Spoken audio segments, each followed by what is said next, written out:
Bonjour à tous et bienvenue au numéro 5 de ce petit série.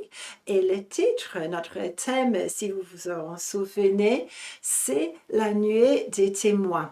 Mais avant d'aller plus loin, il y a juste deux petites publicités. La première, c'est juste de ma part. Merci tellement, je suis tellement touchée par les commentaires que vous mettez. Je ne peux pas, bien sûr, répondre à tout le monde, mais je suis tellement touchée et merci pour les encouragements. Vraiment, merci et merci. Et la seconde chose, parce qu'il y a des gens qui me posent cette question, probablement des gens qui sont comme moi, pas trop techniques, et que comment je fais pour recevoir les vidéos. Alors, bien sûr, vous pouvez vous souscrire. YouTube a la capacité, la capacité de faire cela. Et si vous voulez vous souscrire et si vous voulez être averti quand il y a un nouveau film qui sort, il y a comme une petite espèce d'icône, comme une petite cloche. Il faut simplement cliquer ça. Et puis, quand quelque chose de nouveau sort, YouTube vous avertit automatiquement. Ça se passe comme ça. Et normalement, pour ce que je fais en français, c'est normalement vendredi après-midi. Voilà. Et moi-même, je ne suis pas très technique, alors j'essaie d'expliquer aux gens qui sont comme moi. Voilà, voilà. Et ce film aujourd'hui vraiment va avec le film qui va juste avant et vous pouvez mettre les deux ensemble. Et si vous vous en souvenez, j'ai dit que les témoins, la nuit des témoins, c'est pas juste les humains, les martyrs du passé, non. Les témoins aussi, ce sont des étoiles et la nuée, des étoiles, ce sont les étoiles, les trillions des étoiles que nous, on peut voir par nuit.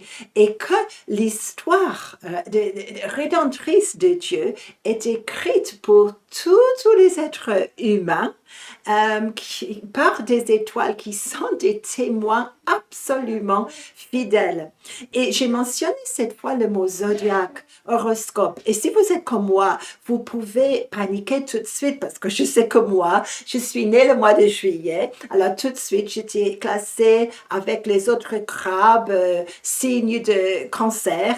Ça m'a fascinée pendant des années. J'avais des bracelets, des colliers, j'avais toutes sortes de choses. Et bien sûr, le nouvel âge dit que les gens qui sont du cancer, ce sont des êtres sensibles. Peut-être j'ai fait un effort pour être sensible, mais quand c'est pas le jour, je vous assure, je ne suis pas si sensible que ça. Quand je me suis convertie, bien sûr, les gens évangéliques m'ont dit tout de suite, mais c'est complètement faux, c'est occulte, etc. Et j'ai paniqué et j'ai coupé toute chose avec ce monde-là. Et pendant des années, je suis restée comme ça. Plus tard, Dieu, il a commencé à me parler des horoscopes, de la zodiaque et tout ça. J'ai paniqué grave. Mais Dieu, qui est tellement patient, il m'a appris tellement de choses. Et je vous garantis que la beauté de tout ce qui est derrière ces choses dépasse ce que le nouvel âge essaie de nous montrer aujourd'hui. Voilà, voilà. Et j'ai juste à cœur de vous montrer quelque chose. En effet, si on regarde le livre de Job, je vous garantis que Job est rempli d'étoiles, d'étoiles, d'étoiles, juste comme Daniel et comme Abraham. Ces gens-là ont vraiment compris ce que c'est le monde des étoiles. Ils ont eu une compréhension de ces choses que nous, on a perdu aujourd'hui et on a laissé beaucoup trop de place au nouvel âge, au monde occulte.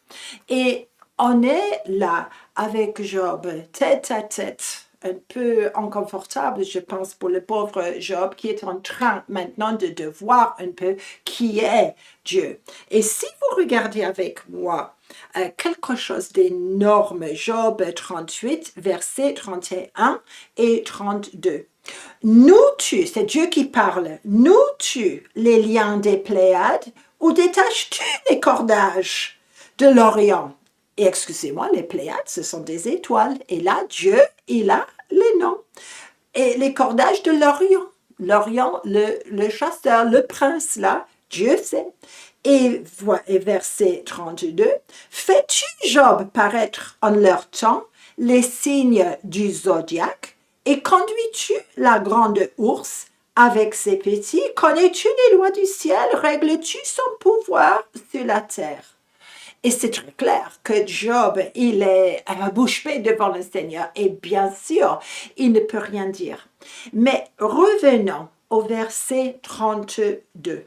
Fais-tu paraître en leur temps les signes du zodiaque? Ça dépend, parce que j'ai dû vérifier quelques versions en français de la Bible. Peut-être vous avez comme moi les signes du zodiaque et vous marquez que déjà le mot existe. En hébreu, c'est Matzarot, M-A-Z-Z-A-R-O-T-H. Et il y a des versions en français qui utilisent plutôt le mot Matzarot. Qu'est-ce que ça veut dire? Zodiaque. Et ça veut dire les 12 divisions du ciel qui marquent le passage du temps. Pendant toute une année. Rien d'autre que ça. Pourquoi zodiaque? Parce que nous, on a une tendance à penser que le zodiaque, c'est quelque chose de méchant, de néfaste. Mais non, zodiaque, ça provient d'une racine qui veut simplement dire zoad, un chemin, un sentier. Sauf que ce chemin, c'est pas sur la terre, c'est entre les étoiles. Et un zoad, un sentier qui nous guide d'une saison vers une autre. Et comme j'ai dit la dernière fois, que toute l'histoire de l'humanité, toute l'histoire du ciel, tout le plan rédempteur de Dieu est décrit par ce sentier qui passe à travers les étoiles. 12 signes et c'était là. Et on ne va pas dire que Job soit dans l'occultisme ni autre, ni Dieu avec lui. Non, c'est simplement que nous, on a perdu beaucoup de choses. Et on peut regarder de nouveau notre horoscope, mais sous le regard bienveillant de Dieu. Et on va être absolument étonné. Je l'espère, en tout cas, parce que moi, je suis fascinée. Je veux vous dire quelque chose. Quand j'ai découvert ces choses, ça m'a ébloui. Pendant des années, je n'ai pas voulu enseigner parce que je ne voulais pas perturber le peuple de Dieu. Aujourd'hui, il est temps parce que maintenant, on doit viser le retour de Jésus et les signes sont là au ciel et la moitié du peuple de Dieu ne sait rien. On est fasciné, on regarde sans comprendre. Quand Dieu m'a montré ce que pour vous en français, c'est la division que nous on appelle la balance. La balance. Et sans doute, il y a des gens qui écoutent, qui sont nés sous la balance, soi-disant. Et bien sûr, il y a la personnalité, etc. Mais si vous regardez de près, mes amis, les étoiles, les constellations qui font partie de la balance, vous allez voir une couronne. Une couronne pour couronner celui qui gagne le combat, celui qui est victorieux. Et vous allez voir une balance, bien sûr. Vous allez voir après 2 autres signes, mais revenons un peu à la balance, parce que dans les langues anciennes, les étoiles qui démarquent dans le ciel, les deux parties de la balance, il y a un côté où une étoile principale porte le nom qui veut dire le prix n'est pas suffisant. Bien sûr, parce que qui peut payer le prix de notre péché? Aucun humain. C'est clair. Et puis, de l'autre côté, il y a une autre étoile qui est en partenariat qui dit le prix a été payé. Mais qui a payé le prix pour notre péché? Un humain qui est divin, qui est Jésus-Christ. Et si vous regardez au-dessous des étoiles qui forment la balance dans le ciel, vous allez voir un animal victime. Souvent, on dit lupus, un loup qui en apparence a été tué, mais en effet, c'est juste victime. Qui a été tué pour nous? Bien sûr, Jésus-Christ, il a été victime. Et puis, si vous continuez à regarder, vous allez voir une petite constellation glorieuse, une croix, crux pour nous. Et c'est en effet la croix du Sud. Et la première fois quand j'ai vu la croix du Sud, je me suis émerveillée. Et bien sûr, nous savons que Jésus, il est mort sur la croix. Hein? Sauf que les Hébreux, d'autrefois les anciens Hébreux, utilisaient la lettre dans leur alphabet, Tau, qui veut simplement dire achevé. C'est-à-dire que maintenant l'histoire est achevée. Jésus, il a payé le prix. Il a accompli tout pour la justice de Dieu. Et vous pouvez penser aussi à cet incident où le prophète Daniel doit prophétiser d'une manière terrible sur ce roi qui va perdre sa vie cette même nuit, qui a vu l'écriture. Et où il est question d'une balance. Pourquoi? Parce que ces peuples-là ont compris les étoiles. Hein? Et bien sûr, il y avait un côté occulte, mais il y avait une vérité aussi. Et l'écriture merveilleuse que Daniel sait décrypter veut dire peser, peser, peser. Et vous pouvez penser à cette balance-là. C'est juste trop merveilleux. Et pour nous, Dieu, quand même, il a sélectionné le moment de ta naissance. Hein? Il savait déjà quelle constellation, quelle division entre les 12 allait être en train de passer quand toi, tu es né. Il savait, et les étoiles ont témoigné ta naissance. C'est juste glorieux, glorieux et glorieux. Alors, je reviens. Les anciennes civilisations. Alors, Romains, j'ai cité Romains, et intéressant, Romains 1 et verset 20. C'est l'apôtre Paul qui parle, n'est-ce pas? Et lui, il a dit quoi? Que les peuples sont sans excuse, parce qu'il y a un témoignage tout autour d'eux. Et j'ai toujours pensé que l'apôtre Paul était un peu injuste, vous savez, mais non, parce que Paul, il parlait du ciel, il parlait des étoiles, il parlait des signes. Et parce que justement, tous les anciens peuples regardaient le ciel, parce que je pense que même Babylone n'avait pas encore inventé 60 minutes pour faire 1 heure. Non, c'était leur horloge. Et le cycle passe tout le temps, tout le temps, tout le temps. Et tous les anciens peuples ont donné pour chaque division dans le ciel des étoiles qui portaient un nom. Et souvent, c'est juste remarquable. Presque toujours, c'est remarquable. Bien sûr, avec le passage des années, c'était les mythes grecs pour nous. C'était l'occultisme qui ont vraiment obscurci les véritables noms, les premiers noms de ces étoiles, qui ont permis à des peuples de comprendre que quand même, il y a un péché, il faut quelqu'un qui paye le prix de ce péché. Il y a un Dieu qui revendique justice. C'est énorme. Ecclésiaste, si vous voulez regarder. Dieu, qu'est-ce qu'il a fait? Ecclésiaste 3 et verset 11. C'est marqué. Dieu fait toutes choses bonnes, n'est-ce pas? On s'entend. Même, il a mis dans leur cœur la pensée de l'éternité, olam pour ceux qui aiment l'hébreu. Bien que l'homme ne puisse pas saisir l'œuvre que Dieu fait du commencement jusqu'à la fin. L'homme ne peut pas tout comprendre, mais Dieu, il a mis l'éternité, la pensée de l'éternité dans le cœur de chaque humain. Pourquoi? Parce que toutes ces anciennes civilisations ont eu besoin de voir que à l'avenir, il va y avoir un sauveur, il va y avoir une naissance miraculeuse, il va y avoir quelqu'un qui va souffrir, qui va rectifier la justice, qui va payer notre péché et qu'on puisse vivre avec lui pour toute l'éternité. Énorme, énorme et énorme. Où il trouve ça? Psaume 19, verset 1, 2, 3.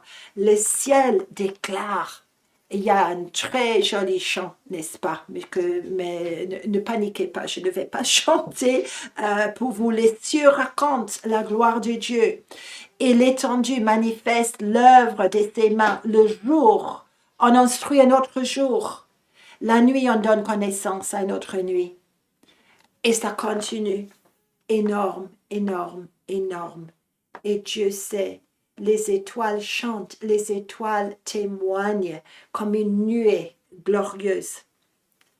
Énorme. Chaque fois que je parle de ça, je suis obligée de m'arrêter. C'est tellement glorieux. Je termine et je demande pardon, mais je vais utiliser cancer parce que je suis née, soi-disant, à l'époque de cancer. Rien à voir avec la crabe. Rien à voir avec mon collier, mon bracelet. Non. En effet, les étoiles qui sont visibles dans cette partie des 12 parties du ciel, hein, en effet, il y a la grande ours, la petite ours, et il y a comme un bateau. Et l'ours est un peu déguisé maintenant. Et ça veut dire plutôt refuge, bergerie, fin de voyage, Dieu qui rassemble son peuple. C'est vrai dans le cas d'Israël, c'est vrai aussi pour le peuple de Dieu greffé sur Israël. Et les étoiles veulent exprimer cela. Leur nom parle de rassembler de nouveau, refuge, bergerie, le bon berger. Et si vous regardez le bateau, c'est-à-dire que c'est notre voyage, le voyage, et que le Seigneur garantit que ceux qui l'aiment, il pourra les porter dans leur refuge pour le peuple d'Israël. Bien sûr, la terre est importante. Ils sont dispersés et puis rassemblés par le Seigneur. Et si vous voulez regarder Ézéchiel 34, versets 11, 12, 13, et un peu plus loin aussi, vous allez voir que Dieu, il prend soin de son peuple. Et nous, on est greffés sur ça. Il va les retrouver, il va les rassembler, il va les mettre dans une bergerie.